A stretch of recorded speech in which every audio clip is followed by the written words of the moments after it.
bullet went through my chest at exactly 3:47 p.m. on a Tuesday. I know because I was staring at my watch when Marcus Kane pulled the trigger, thinking about how I was supposed to meet Emma at 4 for coffee. The last thing I remember was the sound of rushing water from Multnomah Falls and my stepfather Rick's satisfied smile as he watched from behind the trees. Before we jump back in, tell us where you're tuning in from, and if this story touches you, make sure you're subscribed because tomorrow I've saved something extra special for you. What Rick didn't know was that death wasn't the end for me. What he really didn't know was that when I came back, I'd make sure every word he spoke was being recorded by the FBI. But here's the part that would have made him sweat. Bullets, if he knew, I remembered everything, every detail, every conversation, every lie he told my mother about caring for me like his own son. And most importantly, every single word he said to Marcus Kane about making my death look like a hiking accident. 3 months earlier, I was just Jake Miller, 22-year-old college senior at Oregon State, majoring in business and completely oblivious to the fact that my stepfather had been planning my murder for over a year.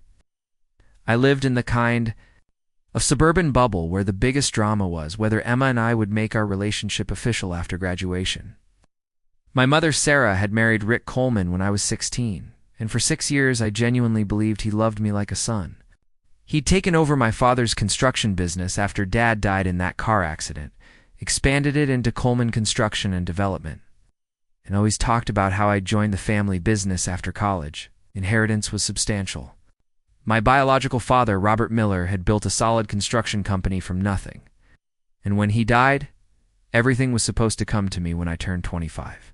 Until then, my mother controlled the assets, but she'd always made it clear that Rick was just managing things until I was ready. What I didn't realize was how much Rick had been embezzling, or how desperate he'd become when the company's books started falling apart. I should have noticed the signs. The way Rick's jaw would tighten whenever anyone mentioned my father's legacy. How he'd suddenly change the subject when I talked about joining the company. The increasingly expensive cars, the new boat, the vacation house in Bend, that seemed way beyond what the business should have been generating. But I was 22 and in love, focused on finals and planning a future with Emma. I trusted the man who'd walked me to my first day of senior year, who'd taught me to drive, who'd shaken my hand at high school graduation, and told me he was proud to call me his son. The morning I died started like any other. I was home for the weekend, helping my mother plan a surprise birthday party for Rick. Sarah Coleman was the kind of woman who threw herself completely into making others happy, especially after losing my father. She'd found stability with Rick, and watching her smile again had been worth adjusting to having a stepfather. That morning, she was humming while she made pancakes, talking about how grateful she was that Rick and I had such a good relationship. Rick came downstairs in his usual weekend outfit, jeans, and a Coleman Construction polo shirt, coffee mug in hand. He ruffled my hair like he'd done for years and asked about my plans for the day. I told him I was thinking about hiking Multnomah Falls, maybe taking some photos for Emma, who was stuck studying for her nursing finals. He nodded approvingly and suggested I take the trail that goes behind the falls, said it had the best views and fewer tourists. He even offered to pack me a lunch and insisted I take his expensive hiking boots since mine were getting worn out. Looking back now, I can see how carefully orchestrated everything was. The suggestion of that specific trail. The timing that would put me there during the weekday lull, when fewer people would be around. Even the boots were part of it. Trick knew my shoe size would help identify the body quickly. But at the time, I just saw a caring stepfather looking out for me. The drive to Multnomah Falls took about 40 minutes from our house in Beaverton. I remember feeling optimistic about everything. Graduation was 3 weeks away. Emma and I had been talking about moving in together, and Rick had hinted that there might be a position waiting for me at Coleman Construction that summer. The sun was shining, I had my favorite playlist going, and life felt like it was finally falling into place. The trail behind the falls was exactly as beautiful as Rick had promised. The mist from the cascading water created small rainbows in the afternoon light, and the path wound through old-growth forest that made everything feel peaceful and timeless.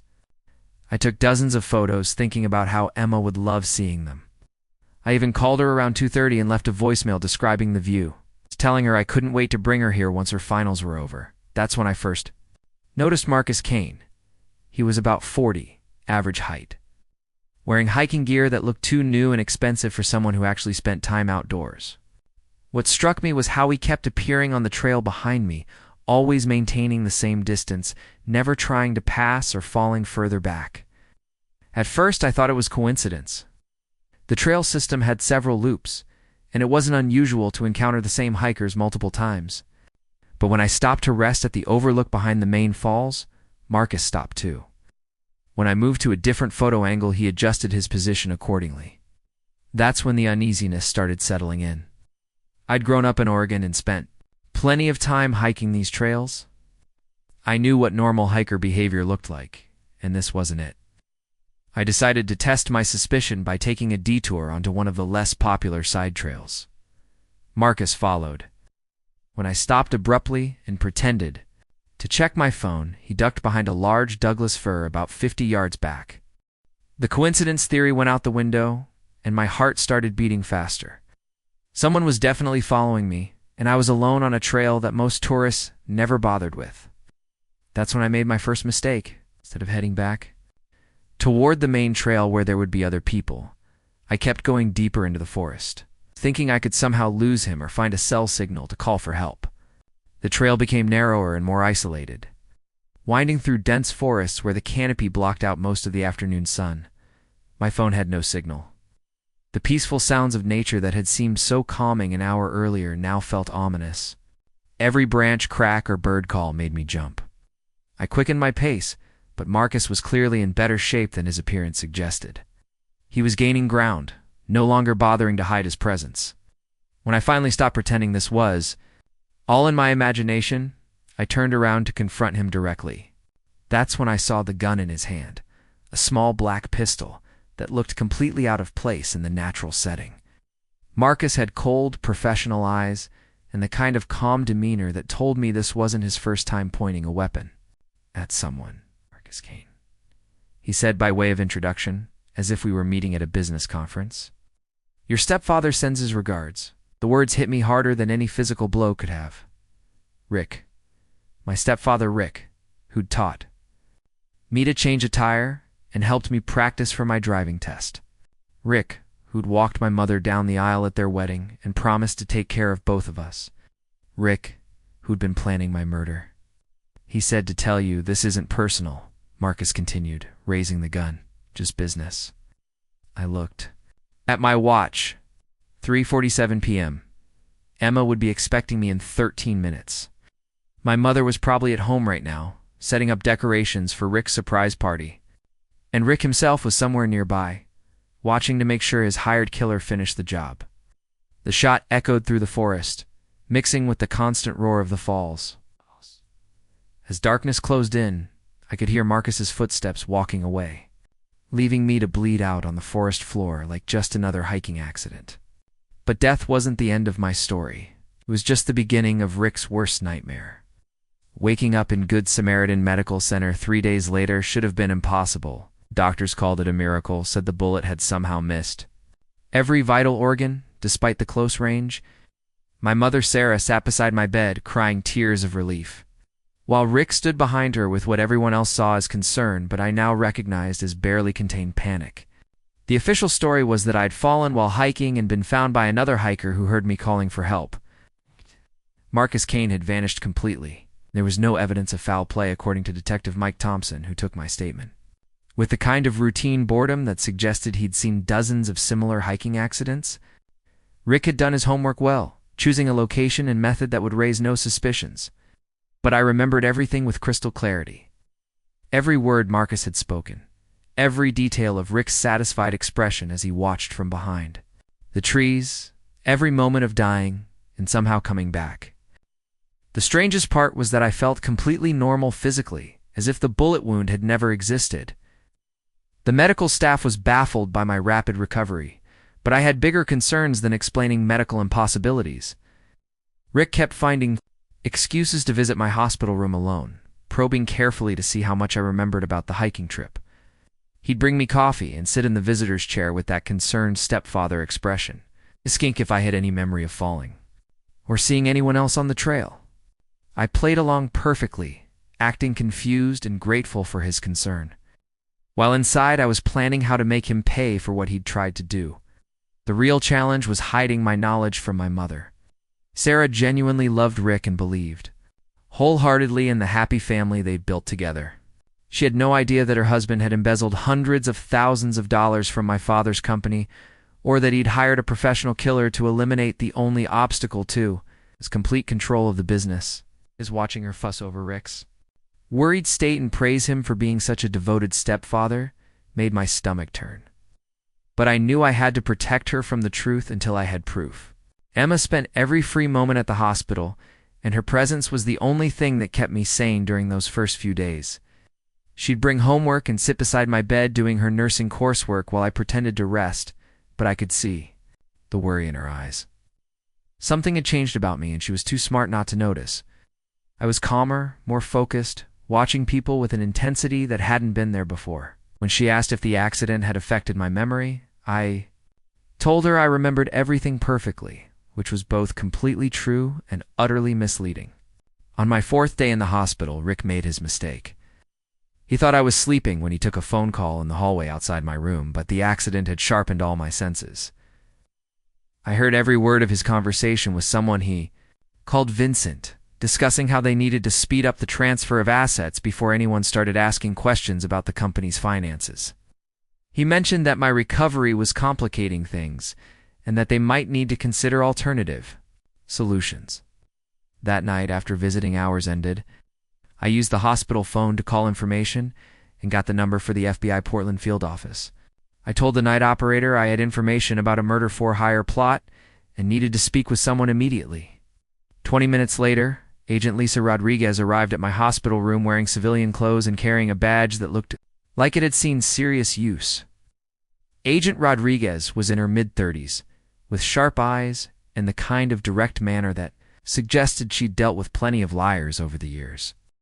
Preparing and narrating this story took us a lot of time, so if you are enjoying it, subscribe to our channel. It means a lot to us. Now back to the story. She listened without interruption as I told her everything about Marcus Kane, Rick's embezzlement, and the attempted murder at Multnomah Falls. When I finished, she was quiet for a long moment, studying my face with professional skepticism. The problem was evidence. I had none. Marcus Kane had disappeared without a trace, leaving no fingerprints or DNA at the scene. The financial irregularities at Coleman Construction would take weeks to investigate properly, and Rick had been careful to cover his tracks. My word alone wasn't enough to build a case, especially when the official record showed I'd been the victim of a hiking accident with no signs of foul play. Agent Rodriguez explained that she'd need either physical evidence or recorded admissions of guilt to move forward with charges. She also warned me that if Rick suspected I remembered what really happened, he might try again, possibly using methods that wouldn't leave me alive to tell the story. The implication was clear. I was on my own until I could provide something concrete. That's when I proposed the plan that would either save my life or get me killed permanently. I suggested that Agent Rodriguez set up surveillance on Rick while I returned home and acted like the grateful, unsuspecting stepson. If Rick was planning another attempt on my life, we could record everything and catch him in the act. She thought I was insane to volunteer as bait, but after an hour of discussion, she agreed it was our best option. The FBI technical team, led by Agent David Park, spent an entire day wiring our house in Beaverton with hidden cameras and microphones. They installed equipment in the kitchen, living room, and Rick's home office, all disguised as routine household items that wouldn't attract attention. I also wore a wire whenever I was around Rick, a tiny recording device that Agent Park assured me was undetectable even if Rick became suspicious. Coming home from the hospital was surreal. My mother had decorated the house with welcome home banners and prepared all my favorite foods. Rick played his role perfectly, helping me up the stairs and making sure I was comfortable, all while the FBI recorded his every word and gesture. He even gave a touching speech at dinner about how grateful he was that God had spared his stepsons life and how we needed to appreciate every moment we had together as a family. But I could see the calculation behind his concerned expressions. Rick was studying me constantly, looking for any sign that I suspected the truth, he asked seemingly innocent questions about my memory of the hiking trip and watched my reactions carefully.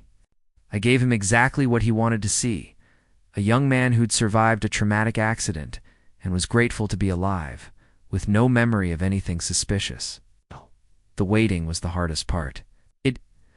For 2 weeks, Rick behaved like the perfect stepfather.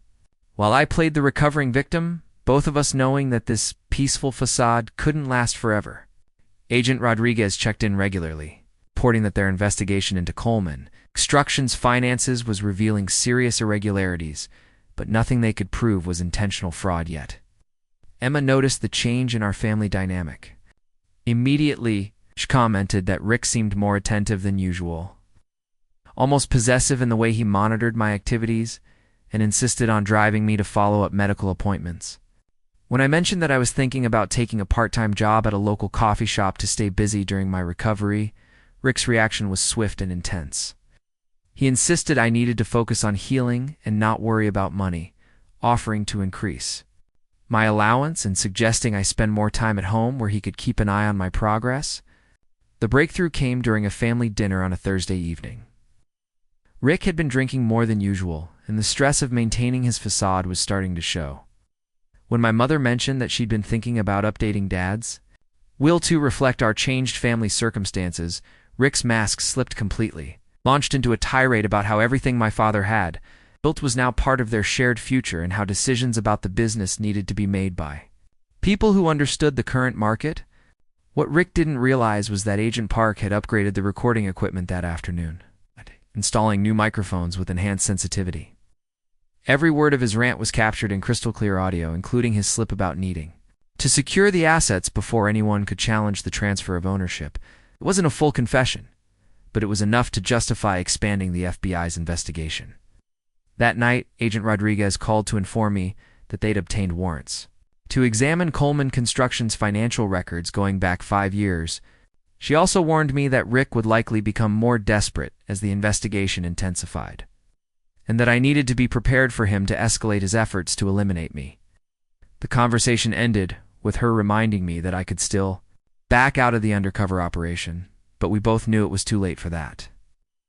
Rick was getting suspicious, and time was running out.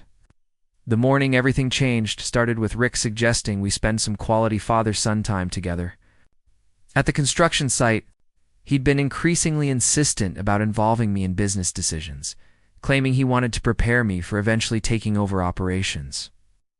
What he really wanted was to get me somewhere isolated, where another accident could occur without witnesses. Agent Rodriguez had warned me this moment would come. Rick was running out of time as the FBI's financial investigation closed in on his embezzlement scheme. The forensic accountants had already uncovered irregularities totaling over $400,000.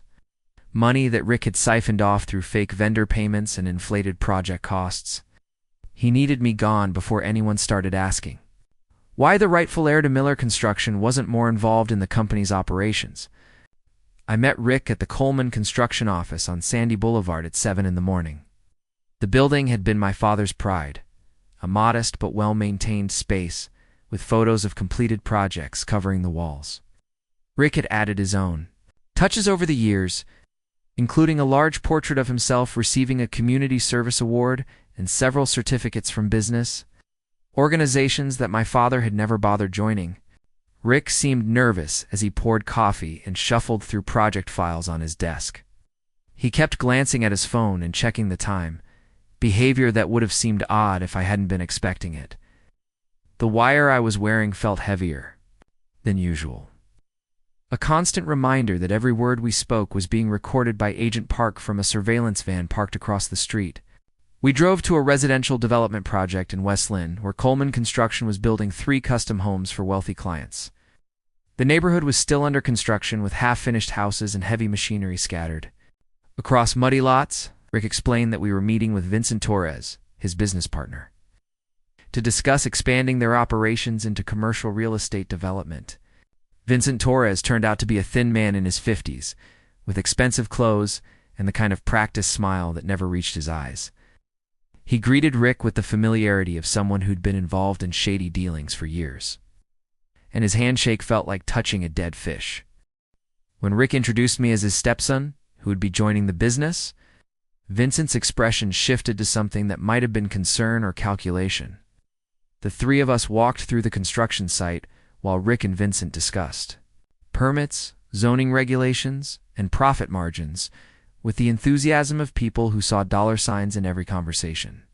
What struck me was how little Rick actually seemed to know about the construction business itself. He could talk about finances and contracts, but when Vincent asked technical questions about foundation work or electrical systems, Rick deferred to the crew supervisors or changed the subject.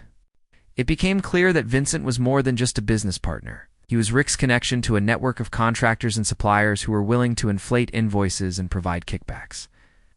In exchange for preferential treatment on projects, the conversation was filled with coded language about special arrangements and mutual benefits that sounded innocent to outsiders, but clearly referred to. As we toured the unfinished houses, Rick began steering the conversation toward the future of Coleman Construction. He talked about how the company needed younger leadership with fresh ideas, but also stability and experience to guide major decisions. Vincent nodded along while studying me with the intensity of someone evaluating a potential problem that might need to be eliminated. The setup became obvious when Rick suggested we climb to the second floor of the house that was furthest along. In construction, the stairs were temporary plywood structures without railings, and the floor above was nothing but exposed joists over a 15-foot drop. Rick went first, testing each step dramatically and commenting on how dangerous construction sites could be for inexperienced visitors. Vincent followed, and I brought up the rear, acutely aware that both men were positioning themselves between me and the stairway. The second floor was essentially a wooden frame with no walls, flooring, or safety barriers. Rick walked confidently across the narrow joists, while explaining the planned layout of bedrooms and bathrooms, gesturing toward empty spaces where walls would eventually stand. When I stepped onto one of the joists to get a better view of what Rick was describing, both men moved subtly to block my retreat path. The morning sun was creating long shadows across the construction site, and I could see workers beginning to arrive at other houses in the distance. Rick's voice took on a different tone as he began, talking about family loyalty and the importance of trusting the people who care about you. That's when Vincent produced a small pistol from inside his jacket, the same type of weapon Marcus Kane had used at Multnomah Falls. But instead of pointing it at me immediately, he held it casually while Rick launched into what sounded like a prepared speech about difficult decisions and necessary sacrifices for the greater good of the family business. Rick explained that my father's company had been struggling financially when he died, and that only his own business expertise and connections had kept it afloat. He claimed that my inheritance was actually debt disguised as assets, that he'd been protecting me from the harsh reality of financial ruin by managing everything himself. The lies flowed smoothly, delivered with the conviction of someone who'd practiced this justification many times, according to Rick's version of events. I was a liability to the family's financial security and my mother's future happiness. He painted himself as a reluctant hero who was making the ultimate sacrifice by arranging my death to protect everyone else.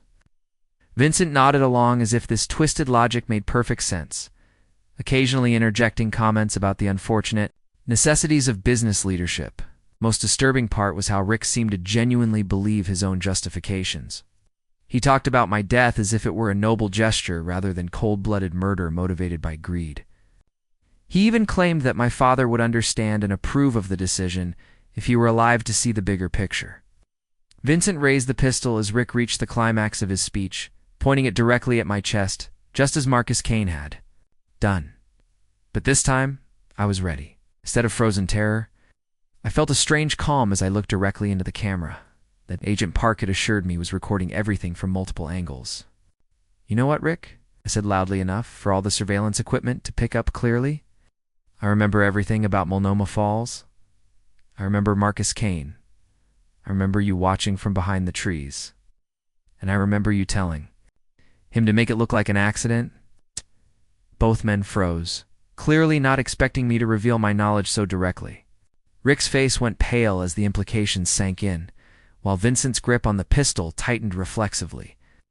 The construction site around us suddenly felt much quieter, as if even the morning birds had stopped singing to listen to our confrontation.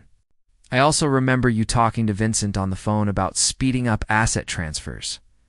I continued, backing slowly toward what I hoped was a safe position.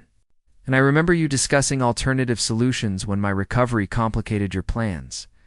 Rick's expression shifted from shock to rage as he realized I'd been playing him for weeks. "You little bastard," he snarled, his carefully maintained facade crumbling completely. "You've been setting me up this whole time." Vincent looked between us with growing panic, clearly understanding that their conversation had been recorded and that law enforcement was probably already mobilizing. "Rick, we need to finish this now and get out of here," he said urgently, raising the pistol toward my head. That's when the FBI tactical team burst through the ground floor entrance of the unfinished house, their voices echoing off the bare walls as they shouted commands for everyone to freeze and drop their weapons.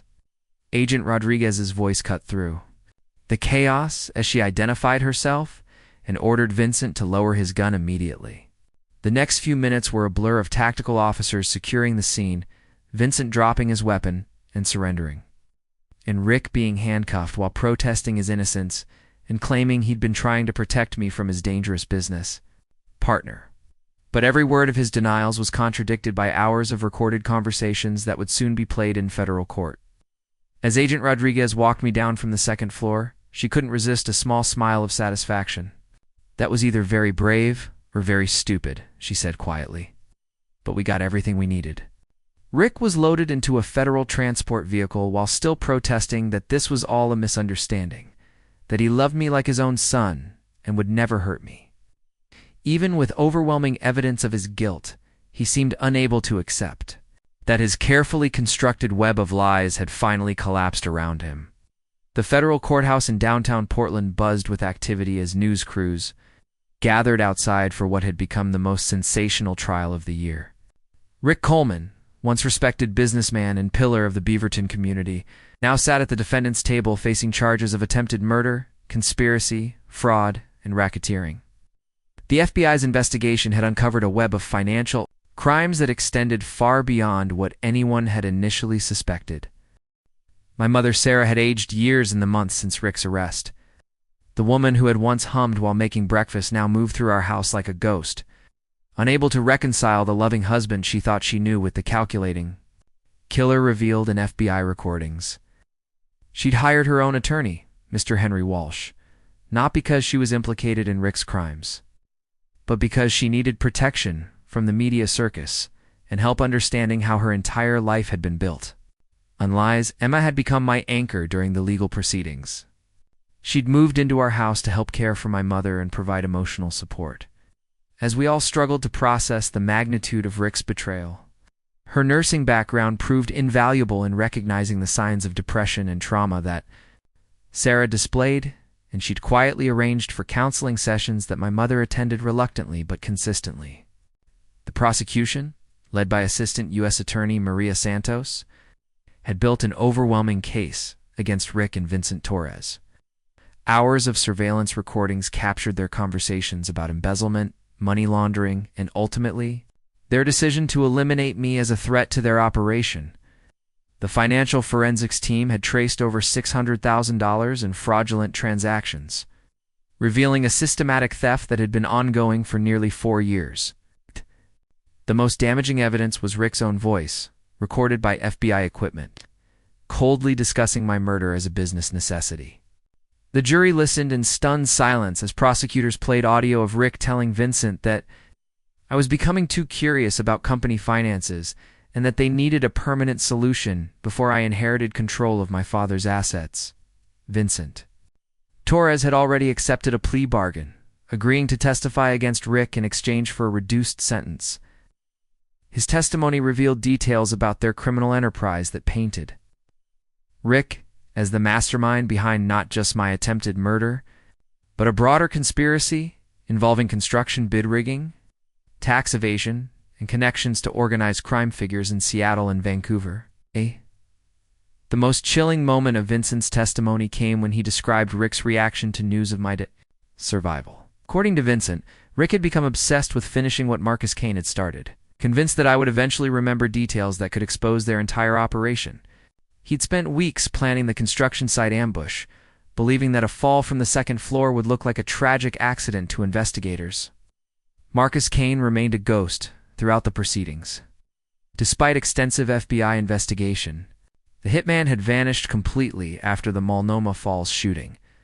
Agent Rodriguez testified that Kane was likely a professional killer with connections to criminal organizations. But without his capture, many questions about Rick's criminal network remained unanswered. The defense strategy, orchestrated by Rick's expensive Seattle attorney, focused on portraying him as a victim of Vincent Torres's manipulation. They argued that Rick had been coerced into participating in financial crimes and that his recorded statements about my death were desperate attempts to appease a dangerous partner rather than genuine murderous intent. The defense painted Vincent as the real mastermind who had threatened Rick's family to ensure cooperation. Rick himself took the stand in his own defense, a decision that his attorney clearly opposed but couldn't prevent.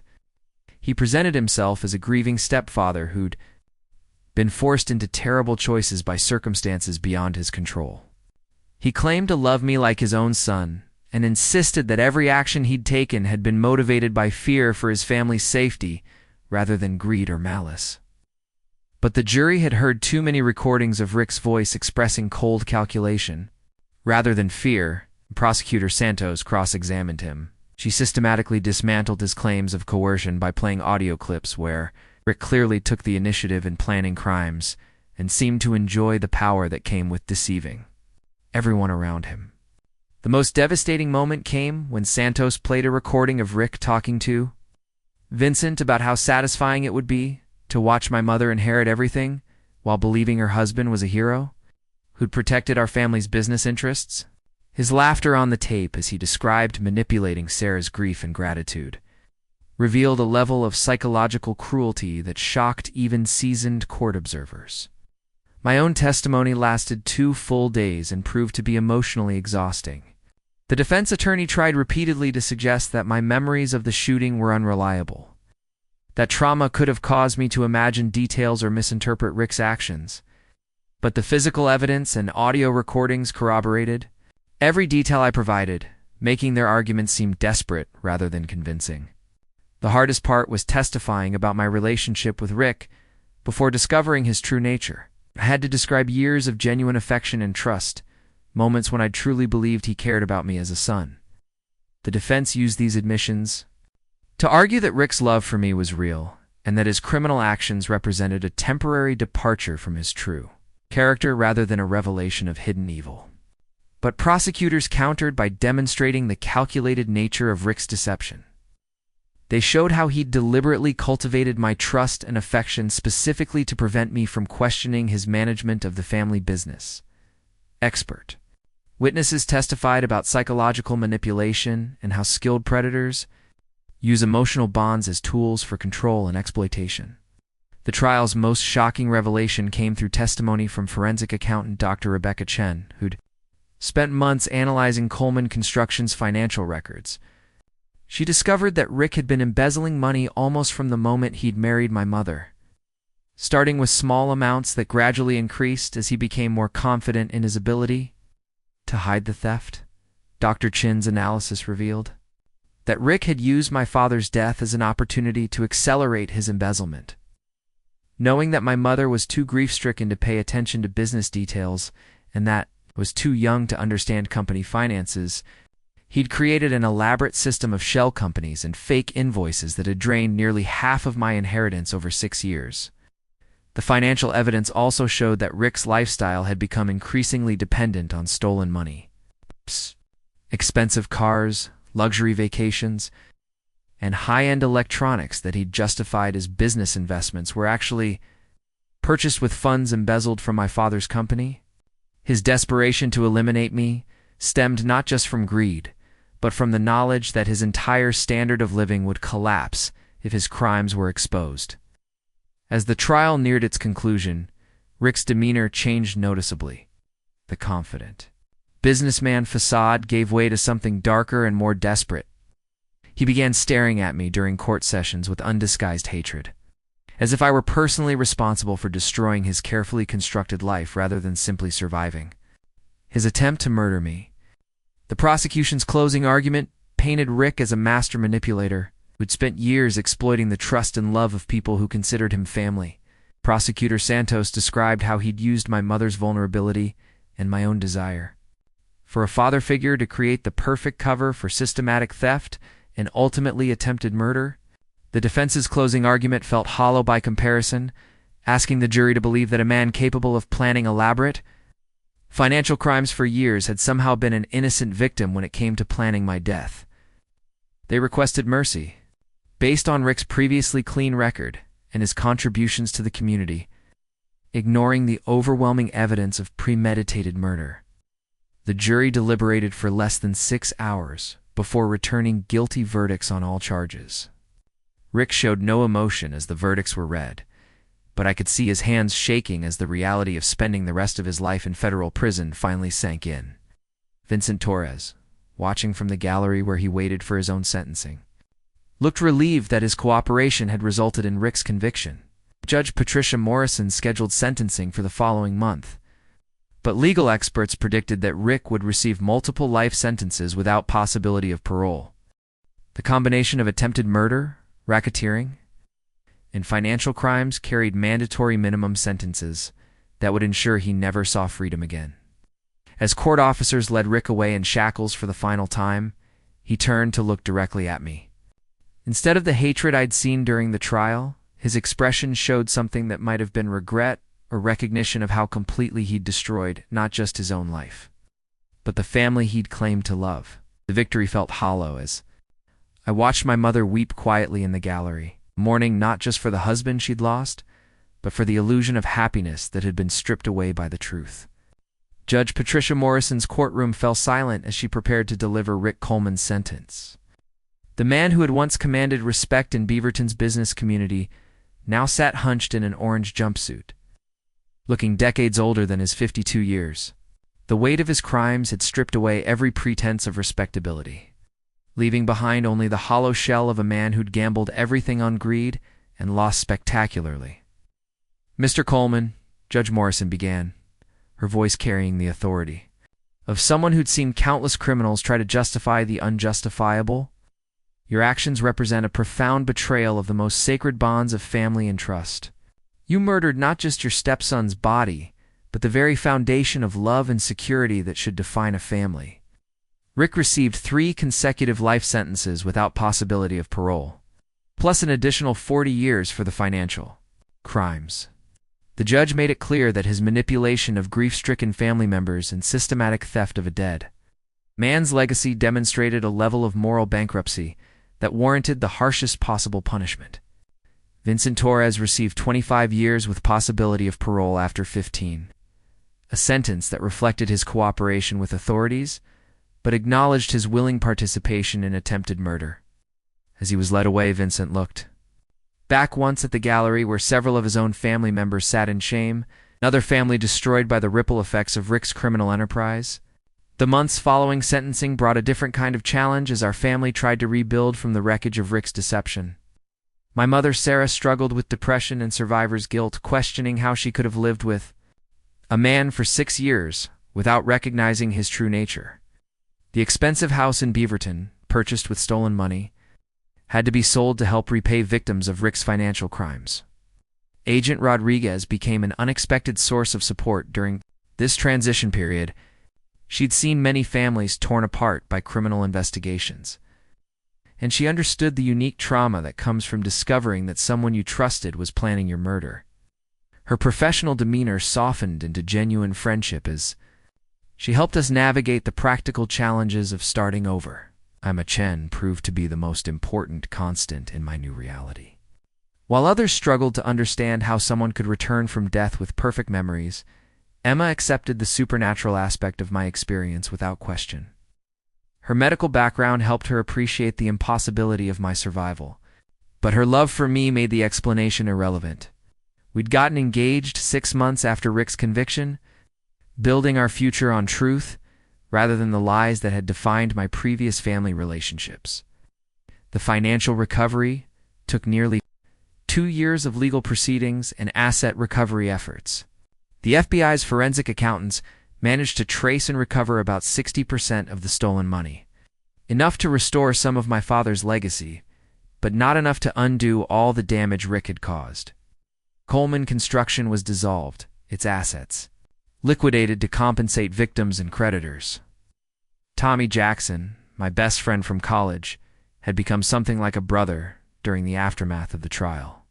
He'd helped me process the psychological impact of discovering that my stepfather had spent years planning my death while pretending to love me like a son.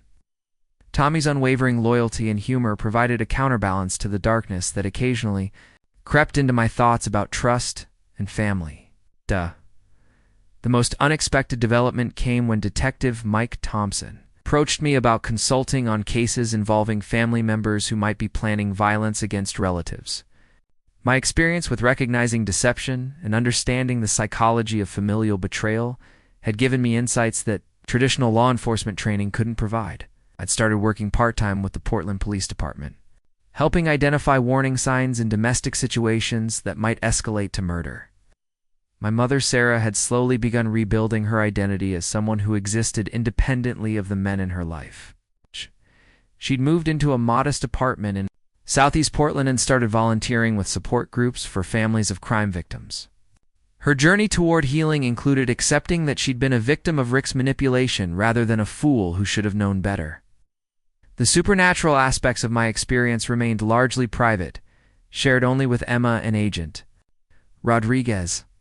Medical professionals continued to express amazement at my recovery from what should have been fatal injuries, but I'd learned to deflect their questions with vague references to luck and good medical care. The truth about returning from death was too extraordinary for most people to accept, and I'd found peace in keeping that miracle private. Marcus Kane was finally captured 18 months after Rick's sentencing. Arrested during a similar murder-for-hire plot in Denver, when Agent Rodriguez called to inform me of his arrest, she mentioned that Kane had confessed to the Multnomah Falls shooting as part of a plea agreement. His capture provided closure to that chapter of the case, though it couldn't undo the trauma. He'd inflicted. Emma and I were married in a small ceremony at Multnomah Falls, the same location where Rick had tried to end my life.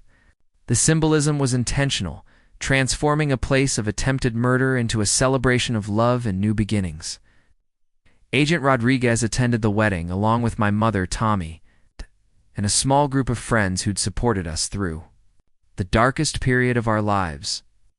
Standing at the altar where Marcus Kane had once pointed a gun at my chest, I felt the weight of my impossible second chance at life.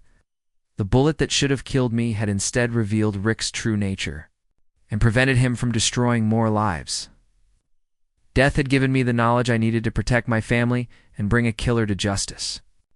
As Emma and I exchanged vows beside the waterfall, I thought about my father, Robert, and how proud he would have been to see justice served for the theft of his life's work. The business he'd built was gone, but the values he'd taught me about, integrity and protecting the people you love, had ultimately triumphed over Rick's greed and violence.